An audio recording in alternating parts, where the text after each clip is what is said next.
అందరికీ నమస్తే అండి. బ్రహ్మర్షి పితామహ పత్రిజీ గారికి, వంశీ మాస్టర్ గారికి, ప్రవీణ మేడం గారికి ఆత్మ ప్రణామాలు. ఆశ్రమ సదస్సులు బుక్ రచయిత అయిన టార్కం గారికి ఆత్మ ప్రణామాలు. వినడానికి వచ్చిన మీ అందరికీ కూడా కృతజ్ఞతలు అండి. ఈరోజు ఆశ్రమ సదస్సులు బుక్ లో 11th చాప్టర్ గురుపుత్రులుగా ఉండటం స్టార్ట్ చేసుకోబోతున్నామండి. గురుపుత్రులుగా ఉండడం. మన హృదయంలో రెండు ప్రత్యేక ధోరణులు ఉంటాయి. ఒకటేమో సౌందర్యం, సృజనాత్మకత శక్తితో కూడినది. చదవమంటారా? చదువు పారాగ్రాఫ్ చదువు. 2, మరొకటేమో నిర్లక్ష్యం, తప్పించుకోవడం, సౌందర్యం, సృజనాత్మకతలను కలిగిన వారిని ద్వేషించటం. రెండిట్లో ఒకటేమిటి? మన హృదయంలో రెండు ప్రత్యేక ధోరణులు ఉంటాయి. ఒకటేమో సౌందర్యము, సృజనాత్మకత శక్తితో కూడినది. రెండవది నిర్లక్ష్యం, తప్పించుకోవడం, సౌందర్యం, సృజనాత్మకతలను కలిగిన వారిని ద్వేషించడం. నిర్లక్ష్యం, తప్పించుకోవటం, సౌందర్యం, సృజనాత్మకత కలిగిన వారిని ద్వేషించడం. ఓకే. మన లోపలే ఈ రెండు ధోరణులు కొట్టుకొని ఒకదానిపై ఒకటి విజయం సాధించాలనుకొని మన జీవితాన్ని నాశనం చేస్తాయి. అంటే రెండు మనలోనే ఉన్నాయి అయితే.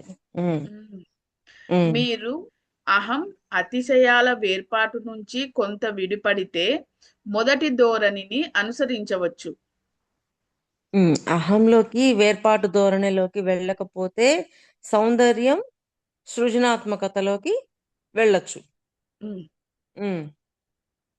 ఇది మీపై కొన్ని త్యాగపూర్వక చర్యలను, ఆకాంక్షలను విధిస్తుంది. ఇది కొన్ని త్యాగపూరితమైన చర్యలని, ఆకాంక్షలని విధిస్తుంది. మీరు సౌందర్యాన్ని, సృజనాత్మకతను, మనుష్యుల యొక్క శక్తిని గుర్తించారు కనుక వారికి సన్నిహితంగా ఉండి స్నేహం చేసి సేవాలయాలను కనుక్కొని క్రమంగా వారితో సహస్రామికులుగా గుర్తించబడతారు. మళ్ళీ చదువుతానక. ఇది మీపై కొన్ని త్యాగపూర్వక చర్యలను, ఆకాంక్షలను విధిస్తుంది. మీరు సౌందర్యము, సృజనాత్మకత మొదటిది. తర్వాత మీరు సౌందర్యాన్ని, సృజనాత్మకతను, మనుష్యుల యొక్క శక్తిని గుర్తించారు కనుక వారికి సన్నిహితంగా ఉండి స్నేహం చేసి సేవాలయాలను కనుగొని క్రమంగా వారితో సహస్రామికులుగా గుర్తించబడతారు. ఓకే, వాళ్ళతో పాటు సహస్రామికులుగా ఉంటూ గుర్తించబడతారు. అయితే ఆ ధోరణి మీపై కొన్ని క్రమశిక్షణలు, కొంత శ్రమ, కొన్ని త్యాగాలు విధిస్తుంది. ఆ ధోరణి మీపై కొన్ని క్రమశిక్షణలు, కొంత శ్రమ, కొన్ని త్యాగాలు విధిస్తుంది. అంటే వాళ్ళతో పాటు సహస్రామికులుగా ఉండాలి అన్నప్పుడు కొంత క్రమశిక్షణ పాటించాల్సిందే. ఎందుకని? వాళ్ళకంటూ కొన్ని ఉంటాయి కాబట్టి వాళ్ళతో పాటు వెళ్ళేటప్పుడు ఆ క్రమశిక్షణలో ఉండాలి, తప్పదు. వాళ్ళకంటూ కొన్ని రూల్స్ ఉంటాయి, ఆ రూల్స్ లో మనం ఉండాలి. క్రమశిక్షణ, కొంత శ్రమ, కొన్ని త్యాగాలు విధిస్తుంది. కొంత శ్రమ, కొన్ని త్యాగాలు తప్పకుండా మనకి విధిస్తూ ఉంటుంది. ఇదంతా మీరు అయస్కాంతం వలన చేస్తారు. నిర్లక్ష్యం, తప్పించుకోవడం, ద్వేషాల ధోరణిలో మీరు స్వీయ వినాశక చర్యలకు గురి అవుతారు. మీ అహాన్ని, అతిశయాన్ని, వేర్పాటువాదాన్ని బలోపేతం చేసుకొని మీ ప్రతికూల చర్యలలో మరింత సౌకర్యాన్ని భావిస్తాం. మీ అహాన్ని, అతిశయాన్ని, వేర్పాటువాదాన్ని బలోపేతం చేసుకొని మీ ప్రతికూల చర్యలలో మరింత సౌకర్యాన్ని భావిస్తారు. మీ ప్రతికూల చర్యల్లో సౌకర్యాన్ని భావిస్తూ ఉంటారు. ఓకే. 3, అసలు వింత అంటే మీ ఆత్మ అటువంటి వారిని గుర్తిస్తుంది కానీ అసలు వింత అంటే మీ ఆత్మ అటువంటి వారిని గుర్తిస్తుంది, కానీ మీ అతిశయం అహం వేర్పాటు వల్ల మీ వ్యక్తిత్వం వాటిని పట్టించుకోదు. అంటే వింత ఏంటి అంటే వీటన్నిటిని పట్టించుకోదు. ఉమ్. ఏంటి? అహము, అతిశయము, ఏర్పాటువాదం. ఉమ్. అహం, అతిశయం, వేర్పాటువాదం. అసలు ఆత్మ అటువంటి వారిని గుర్తిస్తుంది, కానీ అతిశయం అహం వేర్పాట్ల వల్ల మీ వ్యక్తిత్వం వాటిని పట్టించుకోదు. అంటే ఒకవేళ ఆత్మ వాళ్ళతో సహాయం అంటే స్నేహంతో ఉన్నా అలా ఉన్నా వీటిని పట్టించుకోదు. వ్యక్తిత్వం వ్యక్తిత్వంగా ఉన్న ఈ మూడింటిని పట్టించుకోదు. ఎలా ఉంటే ఏంటి అని వాటిని వదిలేయగలుగుతుంది. అంతే కదా? అంటే ఎలాంటి వాళ్ళనైనా కూడా ఆత్మ ఏమో గుర్తిస్తుంది, కానీ వ్యక్తిత్వం అంటే మన వదిలేస్తుంది వ్యక్తిత్వం. భౌతికం.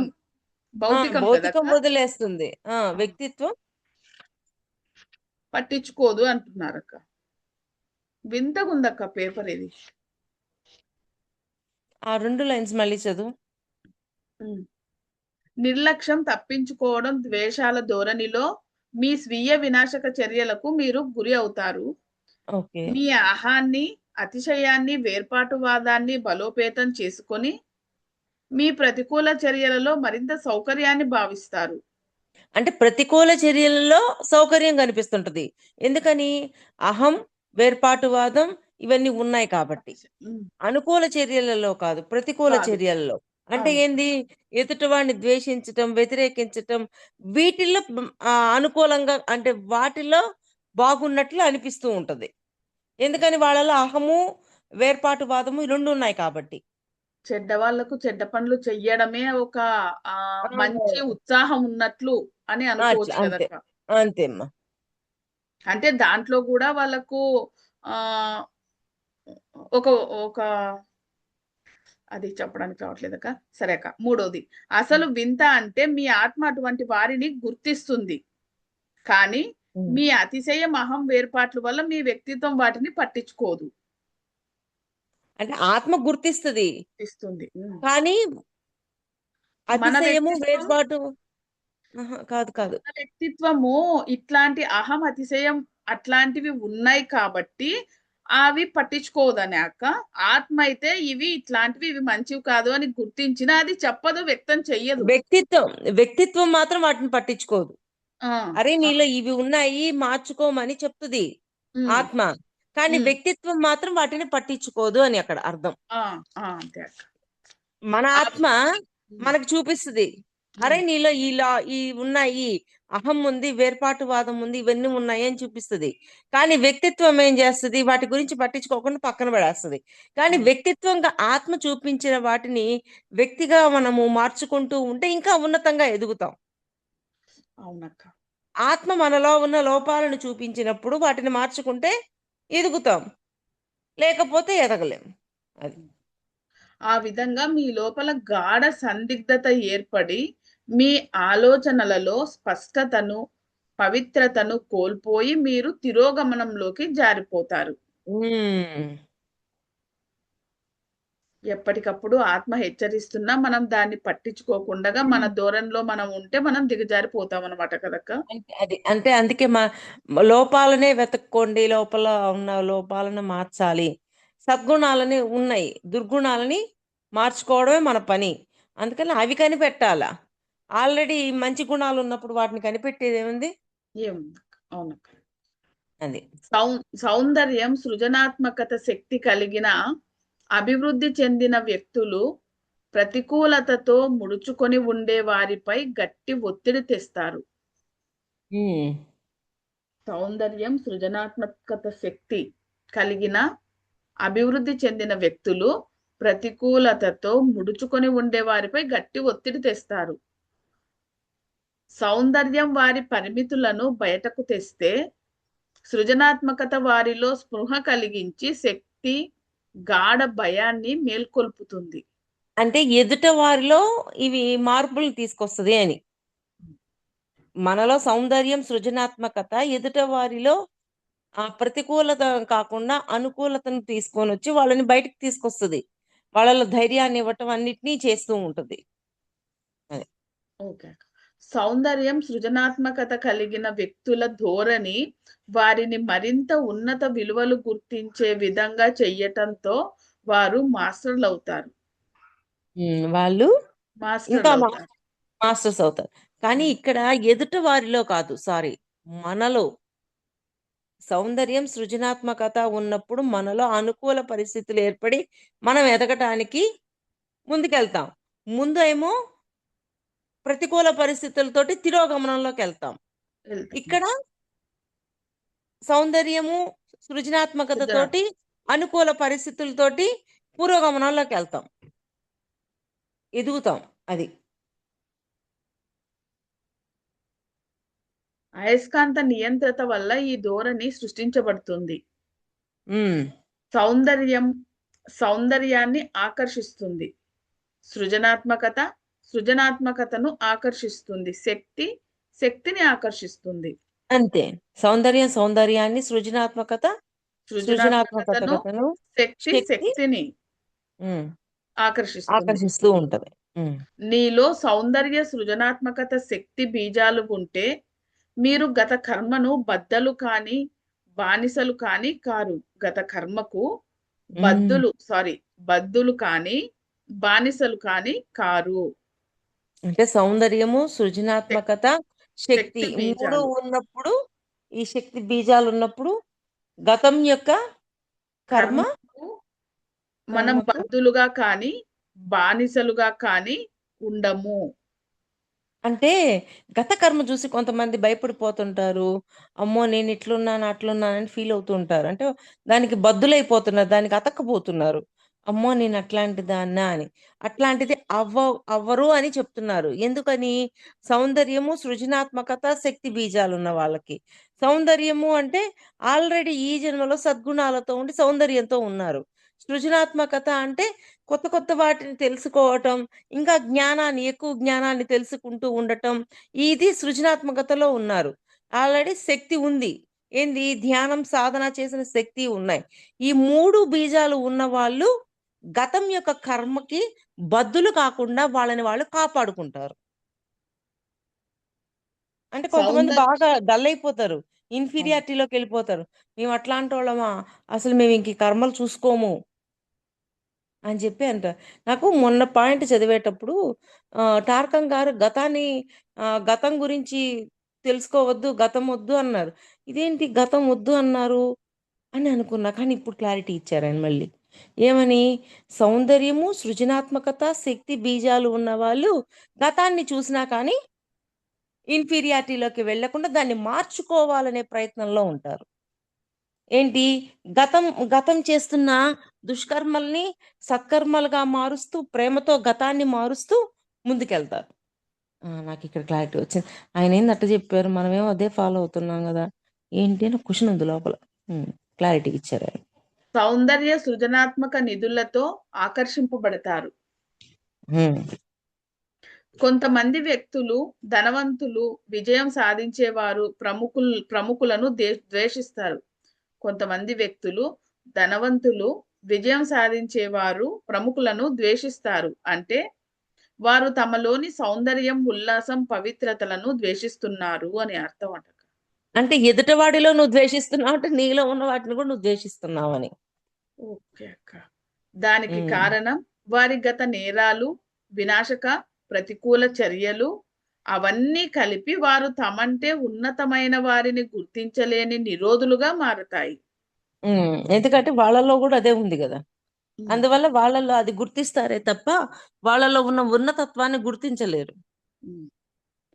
అంతే వారు గదా! అసూయ అంటే ఎదుటి మనిషిలో ఏం గుర్తిస్తున్నాము అన్న దాన్ని బట్టి మన అంతే గదా! వ్యక్తిత్వం ఉంది చెప్తున్నా. అని మనం అనుకోవచ్చు కదక్క.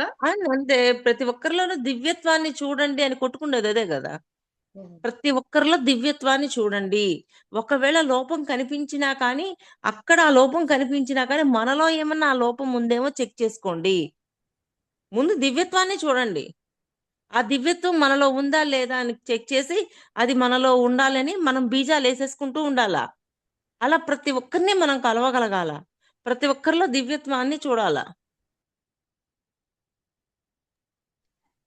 ఓకే అక్క. దానికి కారణం వారి గత నేరాలు, వినాశకర ప్రతికూల చర్యలు అవన్నీ కలిపి వారు తమంటే ఉన్నతమైన వారిని గుర్తించలేని నిరోధాలుగా మారతాయి. అంతే. వారు అసూయ, ద్వేషం, వికర్షణలను వాడతారు. అది వారి మనస్సులోని ప్రేరణలు తిరోగమనంలో ఉండటానికి సూచన. వారు వినాశ మార్గంలో ఉన్నారు అని. మళ్ళీ చదవమ్మా 2 లైన్లు. వారు అసూయ, ద్వేషం, వికర్షణలను వాడతారు. అసూయ, ద్వేషము, వికర్షణలు వాడతారు. అందువల్ల వాడతారు. వాళ్ళల్లో ఉన్న విలువల్ని చూడరు, గొప్పతనాన్ని చూడరు. అది వారి మనస్సులోని ప్రేరణలు తిరోగమనంలో ఉండటానికి సూచన. వారు వినాశ మార్గంలో ఉన్నారు అని. అంతే. తిరోగమనంలోకి వెళ్ళిపోతున్నారు అని. వెళ్ళిపోతున్నారు. కొంతమంది తమ కంటే పురోగమించిన లేదా ఆనందంగా ఉన్న వారిని గుర్తించడానికి, ఆరాధించడానికి, గౌరవించడానికి ఇష్టపడతారు. తమ కంటే పురోగమించిన లేదా ఆనందంగా ఉన్న వారిని గుర్తించడానికి, ఆరాధించడానికి, గౌరవించడానికి ఇష్టపడతారు. గౌరవించడానికి ఇష్టపడతారు. వారు ఎంతసేపు విమర్శిస్తూ, వ్యాఖ్యానిస్తూ, దూషిస్తూ తమ ధోరణి సరైనదే అని ప్రదర్శిస్తారు. ఇంకా చదువుతానక. దానికి కారణం ఎదుటివారి సౌందర్యం లేదా విజయం వారి భావాలను గాయపరచటమే. అంటే అసూయ. మళ్ళీ చదువమ్మా. వారు కొంతమంది తమ కంటే పురోగమించిన లేదా ఆనందంగా ఉన్న వారిని గుర్తించడానికి, ఆరాధించడానికి, గౌరవించడానికి ఇష్టపడరు. సారీ అక్క, చిన్న మిస్టేక్. క్వశ్చన్ వచ్చింది. కొంతమంది ఎదుటి వాళ్ళు ఎదగడానికి ఇష్టపడరు. వారు ఎంతసేపు వాళ్ళని విమర్శిస్తూ, వ్యాఖ్యానిస్తూ, దూషిస్తూ తమ ధోరణి సరైనదే అని ప్రదర్శిస్తూ ఉంటారు. అంతే. సరే. దానికి కారణం ఎదుటివారి సౌందర్యం లేదా విజయం వారి భావాలను గాయపరచడమే. అంటే వాళ్ళ భావాలను గాయపరచడమే. వాళ్ళ సౌందర్యము వీళ్ళ భావాలను గాయపరిచింది. అవునక్క. అంటే వాళ్ళు ఎదగడము వీళ్ళకు నచ్చటం లేదంటారు అనుకుంటున్నారు. అంతే కదక్క. కొంతమంది తమ కంటే పురోగమించిన లేదా ఆనందంగా ఉన్న వారిని గుర్తించడానికి, ఆరాధించడానికి, గౌరవించడానికి ఇష్టపడరు. వారు ఎంతసేపు విమర్శిస్తూ, వ్యాఖ్యానిస్తూ, దూషిస్తూ తమ ధోరణి సరైనదే అని ప్రదర్శిస్తారు. అంటే విమర్శించటం వీటన్నింటినీ సరి అయినదని వాళ్ళు ప్రదర్శిస్తూ ఉంటారు అన్నమాట. అంటే నేను కరెక్ట్ చేస్తున్నాను అని అనుకుంటారు అంటారా? కాదు. ఇవన్నీ సరి అయినవే అని వాళ్ళు ఫీల్ అవుతుంటారు. వాళ్ళు వాళ్ళ లోపల ఉన్న సౌందర్యాన్ని వీటన్నిటిని చూడరు. చూసినా కూడా వాళ్ళు ఒప్పుకోరు. ఎందుకని వాటిని బయటికి చెప్పనీరు.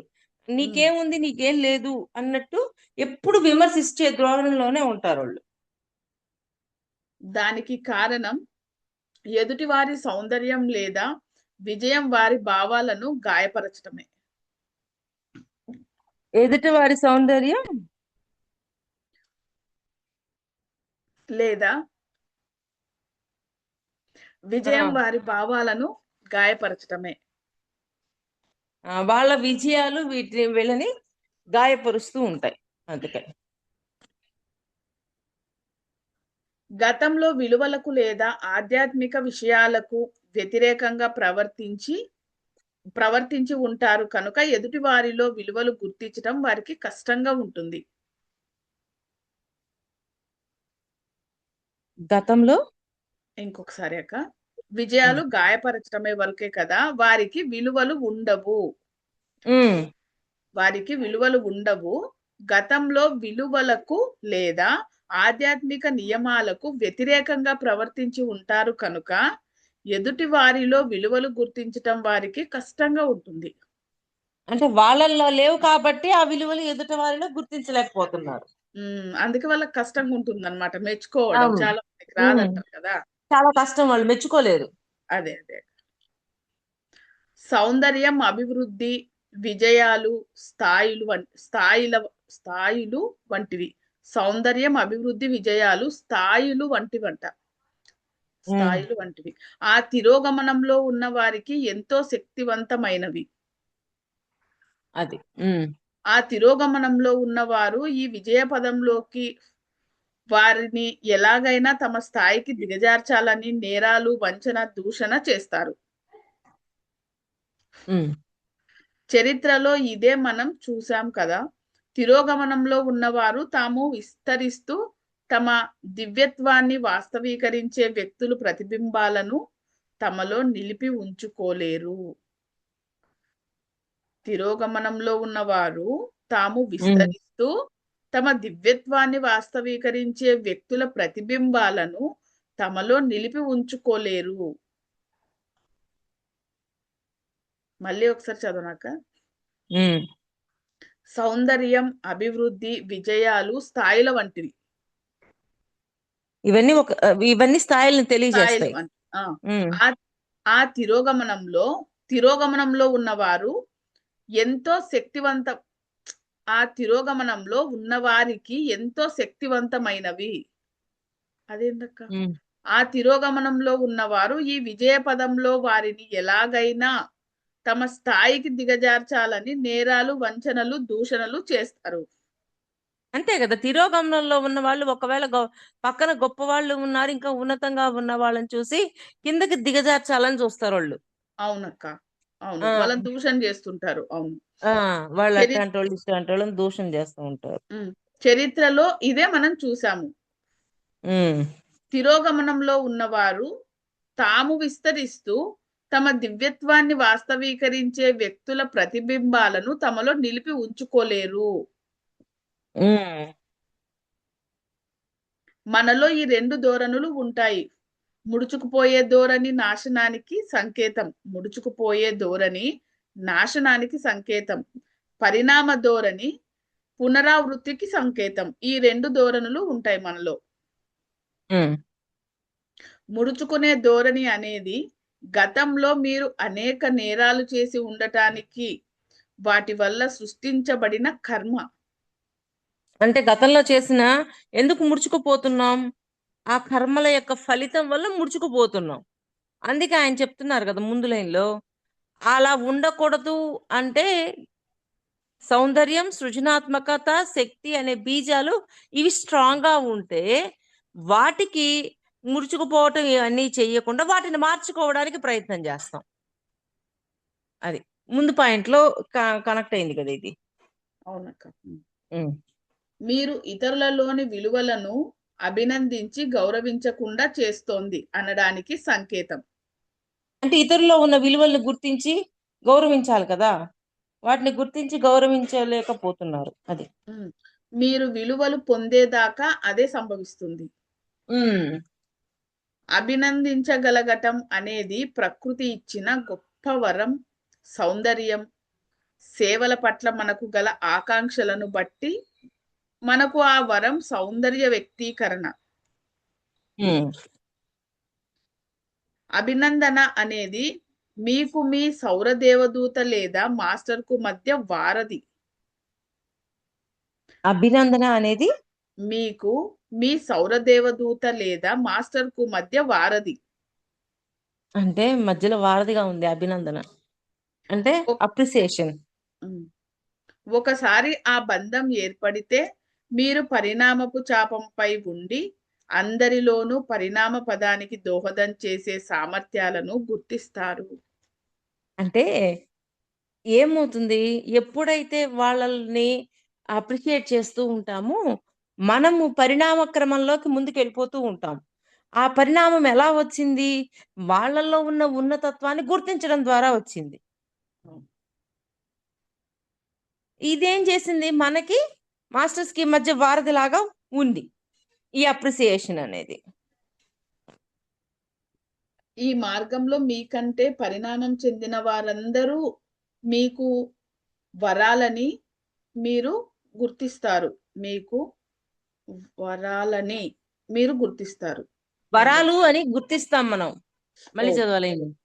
ఈ మార్గంలో మీకంటే పరిణామం చెందిన వారు మీకు వరాలని మీరు గుర్తిస్తారు. అవునా వరము కాదా? వాళ్ళు దొరకటం మన అదృష్టం. అదృష్టం వాళ్ళని చూసి మనం ఇన్ని నేర్చుకున్నాం అవును. అని మనం హ్యాపీగా ఫీల్ అవుతాం. ఉమ్. మీ భవిష్యత్తులో అభివృద్ధి క్షేమం వారిని ఆరాధించి అభినందించటం మీద ఆధారపడి ఉంటుంది. ఉమ్. మీ భవిష్యత్తులో అభివృద్ధి క్షేమం వారిని ఆరాధించి అభినందించడం మీద ఆధారపడి ఉంటుంది. అభివృద్ధి వాళ్ళని చెందిన ఆరాధించడం, అభినందించడం మీదే ఉంటది. ఉంటది. ఓ ఇక్కడ పాయింట్ చూడు. ఆరాధించటం, అభినందించ అభినందించటం. ఉమ్. అభివృద్ధి చెందిన వారి పట్ల ఈ ధోరణి మనం క్రమంగా మాస్టర్ పాదాల వద్దకు చేరుస్తుంది. అబ్బా, కేవలం అభినందించడం ద్వారా ఉండే ఈ ధోరణి మనల్ని మాస్టర్ మాస్టర్ యొక్క పాదాల దగ్గరికి తీసుకెళ్తది. మాస్టర్ అనేది మన కళలన్నిటికీ పరిపూర్ణత చిహ్నం. మాస్టర్ అనేది మన కళలన్నిటి పరిపూర్ణత చిహ్నం. అంటే మనం ఒక మాస్టర్ గా అయిపోయారు అంటే కళలన్నింటినీ పరిపూర్ణం చేసుకున్న వాళ్ళు అని. మనం పొందగలిగిన అత్యున్నత గౌరవం మాస్టర్ ని చేరడమే. ఒక మాస్టర్ గా తయారవడమే. గురుపుత్రునిగా ఉండటం. ఇక్కడ మనం శిష్యుడు అతి ముఖ్యమైన గురుపుత్రుని స్థానానికి చేరడం చూశాము. ఆయన ఇప్పుడు సచేతనంగా సర్వకాలాలలోనూ మాస్టర్ యొక్క చైతన్యంలో భాగం. వారిద్దరి మధ్య బంధం ప్రగాఢమై అతను మాస్టర్ యొక్క ఆలోచనలతో అనుసంధానంతో ఉంటూ వారిని నిర్ధారిస్తారు. ఇది ఎంతో ముఖ్యం. ఇది జీవిత సాఫల్యత వంటిది. మాస్టర్ తో అనుసంధానత అనేది మీరు గత జన్మలను సౌందర్యభరితంగా గడపటం వల్ల ఈ ఉన్నత చైతన్యంతో అనుసంధానం పొందటం అంటే మాస్టర్ తో కలవడం అనే గొప్ప బహుమానం ఇవ్వబడిందని అర్థం. ఎంతో గొప్పగా ఉంది. ఆ లైన్లు మళ్ళీ చదవ, 2 లైన్లమ్మా. ఇది ఎంతో ముఖ్యం. ఇది జీవిత సాఫల్యత వంటిది. మాస్టర్ తో అనుసంధానత అనేది మీరు గత జన్మలను సౌందర్యభరితంగా గడపటం వల్ల ఈ ఉన్నత చైతన్యంతో అనుసంధానం పొందటం అంటే మాస్టర్ తో కలవడం అనే గొప్ప బహుమానం ఇవ్వబడింది అని అర్థం. ఇప్పుడు ప్రశ్న అక్క, అది మీకు మాస్టర్లు అందించేశారా? అది మీకు మాస్టర్లు అందించేశారా? ఇది ప్రశ్న. జవాబు లేదు అంటున్నారు. మతాలన్నీ మాస్టర్ యొక్క కృప వలన, దైవ కృప వలన మీరు ఏదో అవుతారని బోధిస్తాయి. అది అసంభవం. ఈ విషయాన్ని బుద్ధుడు స్పష్టంగా చెప్పాడు. మీ ముక్తిని మీరే స్వయంగా సాధించుకోవాలి అని. మీరు మాస్టర్ వద్దకు వెళ్తారు, మాస్టర్ మీ వద్దకు రాడు. మీరు మాస్టర్ వద్దకు వెళ్తారు, మాస్టరు మీ వద్దకు రాడు. కొన్నిసార్లు మీరు యుగాల తరబడి స్థిరపడిన మీ లక్ష్యాన్ని స్వచ్ఛంగా ఉన్నాయని, మీ ఆలోచనల వెనుక ఏ హాని లేదని గ్రహించి మీలో స్వచ్ఛమైన కాంతిని దర్శించే వరకు మీరు స్వీకరించబడరు. మళ్ళీ క్వశ్చన్ ఆన్సర్ ఉండి చదువురా. ప్రశ్న, అది మీకు మాస్టర్లు అందజేశారా? జవాబు లేదు అంటున్నారు. తర్వాత మతాలన్నీ మాస్టర్ యొక్క కృప వలన, దైవ కృప వలన మీరు ఏదో అవుతారని బోధిస్తాయి. అది అసంభవం. ఈ విషయాన్ని బుద్ధుడు స్పష్టంగా చెప్పాడు. మీ ముక్తిని మీరే స్వయంగా సాధించుకోవాలి అని. అంటే ఇవన్నీ వినడం ద్వారా ఏదో అవుతారు అని అనుకుంటున్నారేమో, అలా కాదు. ఆచరణ ద్వారానే మీ ముక్తిని మీరు సాధించుకుంటారు అని చెప్తున్నారు. అవును. మీరు మాస్టర్ వద్దకు వెళ్తారు, మాస్టర్ మీ వద్దకు రాడు. మీరే మాస్టర్ వద్దకు వెళతారు, ఆయన మీ వద్దకు రాడు. కొన్నిసార్లు మీరు యుగాల తరబడి స్థిరపడినా మీ లక్ష్యాలన్నీ స్వచ్ఛంగా ఉన్నాయని, మీ ఆలోచనల వెనుక ఏ హాని లేదని గ్రహించి మీలో స్వచ్ఛమైన కాంతిని దర్శించే వరకు మీరు స్వీకరించబడరు. ఓ అంటే మాస్టర్ దగ్గరికి వెళ్ళినా కానీ ఆయన స్వీకరించరు. ఎందుకని?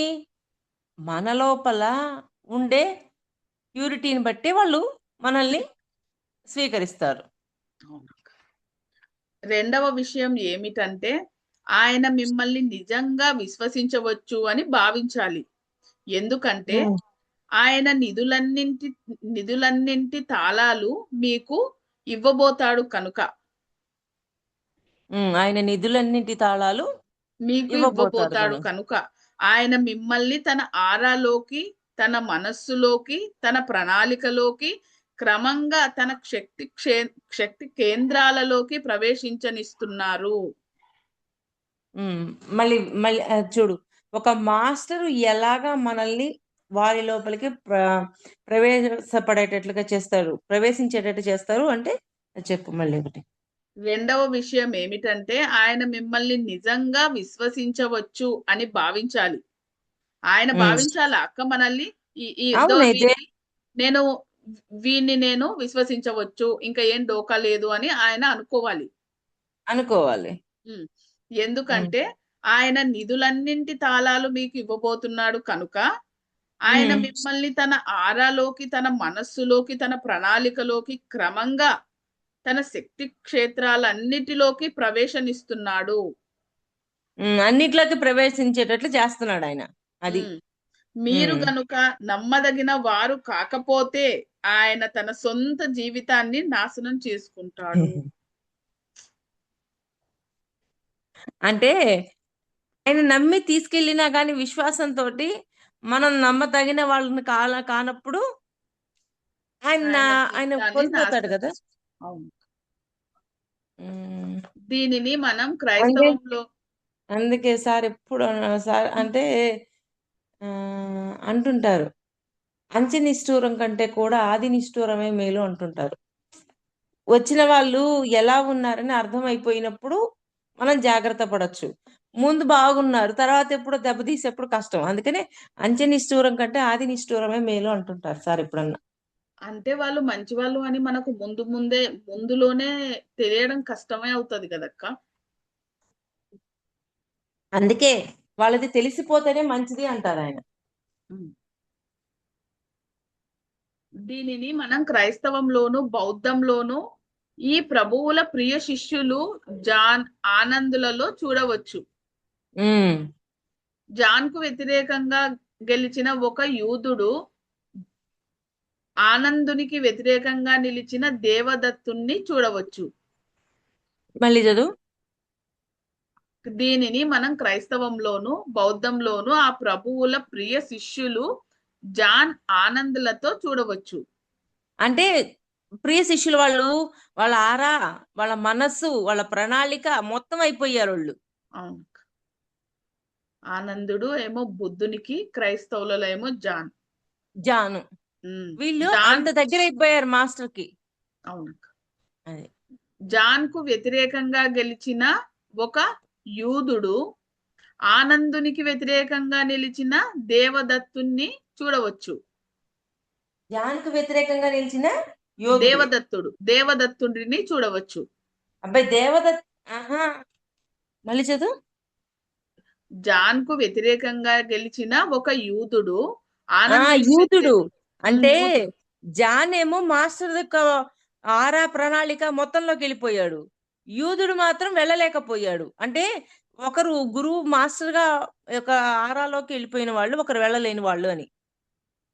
వ్యతిరేకంగా నిలిచిన ఏమో ఆనందుడు, దేవదత్తుడు పోలేకపోతాడు కదా, ఆనందుడు వెళ్ళిపోతాడు. అవునక్క.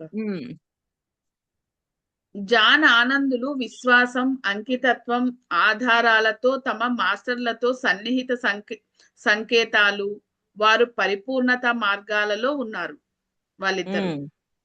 యూదుడు, దేవదత్తుడు తిరోగమన ధోరణులైన అసూయ, వికర్షణలకు సంకేతాలు.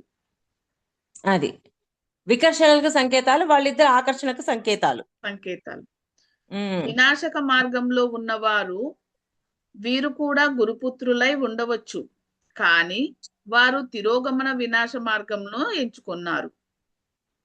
ఉమ్, ఈ కథలో మనం ఒక మనిషిలోని రెండు ధోరణుల వాస్తవీకరణను, ఇద్దరు రక్షకుల జీవితంలో నాటకీయరించబడటం చూసాము. మీ ఏంది? లోపలే రెండు, అంటే ఈ కథలో మనం ఒక మనిషిలో రెండు ధోరణులు, ఒక మనిషిలోని రెండు ధోరణుల వాస్తవీకరణ, ఇద్దరు రక్షకుల ఉమ్, జీవితంలో నాటకీయరించబడటం చూసాము. అంతే. ఇద్దరు ఇద్దరు రక్షకులు రెండు రకాలుగా ఉండడం చూసాం. చూసాము. ఉమ్, మీ ఉమ్. లోపలే రెండు విషయాలు పోట్లాడుకుంటున్నాయి. అంటే హృదయంలోనే మళ్ళీ రెండు ఉన్నాయి కదా ఇప్పుడు. అవును. సౌందర్యము, సృజనాత్మకత. గుజరాత్. ఆ, ఇంకొకటి ఏంటి? ఉమ్, ఇంకోటి ఏందో ఒక ఒకసారి వెనక్కి. First point.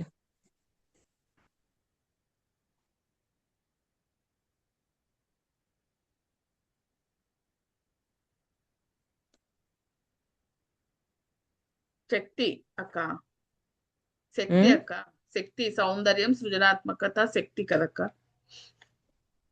ఫస్ట్ లైన్ లోనే ఉంది చూడు, హృదయంలో రెండు అదే. భాగాలు ఉన్నాయి. మరి ఒకటేమో సౌందర్యం, సృజనాత్మకత, శక్తి, మరొకటేమో నిర్లక్ష్యం, తప్పిపోవడం, సౌందర్యం, నిర్లక్ష్యం. సృజనాత్మకతలు. ఉమ్, నిర్లక్ష్యం, తప్పిపోవడం, సౌందర్యం, తప్పి సృజనాత్మకతలు కలిగిన వారిని ద్వేషించడం. అలాంటి వారిని అదే కదా. ఉమ్, సౌందర్యము, సృజనాత్మకత కలిగిన వాడిని ద్వేషించటం, ద్వేషించడం. నిర్లక్ష్యం, తప్పిపోవటం. ఉమ్. ఉమ్, ఓకే. మీ లోపలే రెండు విషయాలు పోట్లాడుకుంటున్నాయి. ఈ రెండు మాస్టర్ యొక్క మన లోపలే ఫైటింగ్ చేసుకుంటున్నాయి అవి. ఇంకా మాస్టర్ల దగ్గర ఫైటింగ్లు ఉండవా చెప్పు. ఉమ్, ఈ మాస్టర్ యొక్క సౌందర్యం పట్ల మీ ఆరాధనతో మీరు విజయం సాధించగలరు. ఉమ్, మీ గురువో, భార్యో, భర్తనో లేదా ఎవరైనా నాయకుడో వారిలో మీరు సౌందర్యాన్ని చూస్తే అది విజయం వైపు నడుస్తుంది. అది మీ ఉమ్, పరిణామ ధోరణికి రుజువు తప్ప వేరేదేమీ కాదు. అంతే. మరొక ప్రశ్న. చాలే మాధవి.